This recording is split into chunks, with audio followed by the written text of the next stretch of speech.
two pieces of great news when it comes to getting money out of politics. These are just the beginning of the fight, but hey, at least someone's on that road.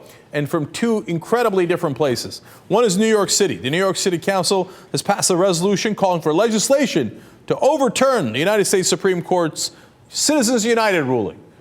God bless. I love it. Okay, now, it doesn't have force of law because they're asking for legislation to overturn it. There's many disagreements I have with it. I think that it should be a constitutional amendment that cannot be overturned. The city really can't do much about it. If it was New York State that is calling for a constitutional convention to pass for that amendment, that would be much better. That's what we hope to push through Wolfpack, wolf-pack.com. Get the money out, okay? But hey, they're on the road, and the people at the local level, they're doing the best they can. That's what the New York City Council could do, and they did it. So that's fantastic. Now, all the way on the other side of the country, in a red state, Montana. The Montana Supreme Court said in a case called Western Tradition Partnership versus the Attorney General, hey, you know what? Basically, we don't care what Citizens United said. We have had a law in Montana since 1912 that says that corporations cannot influence politics. You know why we passed that law? Well, the majority opinion explained it, and it was a clear 5-2 decision.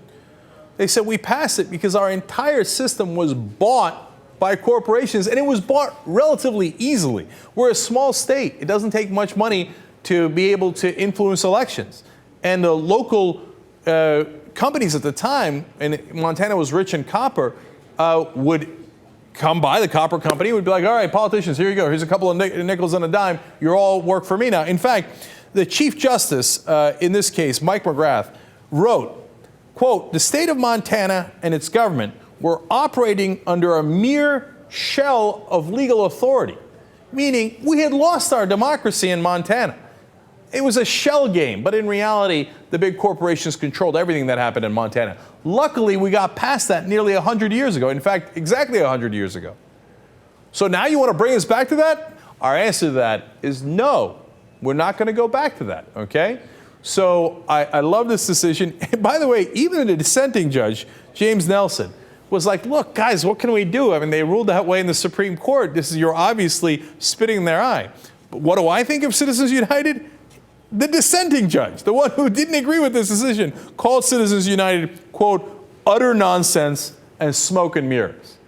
None of them believe Citizens United makes any sense. Two of them just said, what can we do? Supreme Court ruled that way. The other five said, here's what we could do. We live in the state of Montana and not in our house. I love it. By the way, conservatives, I'm sure that you agree with Montana, 10th Amendment, right? States' rights, right? You're always talking about 10th Amendment. So I hope the Supreme Court doesn't say anything to Montana. 10th Amendment, 10th Amendment. So God bless the Montana State Supreme Court and the New York City Council. These are small steps, but they're steps on the right road. The only road that matters anymore, which is to get money out of politics. Otherwise, we lose on every issue. wolf-pack.com. Let's go get them.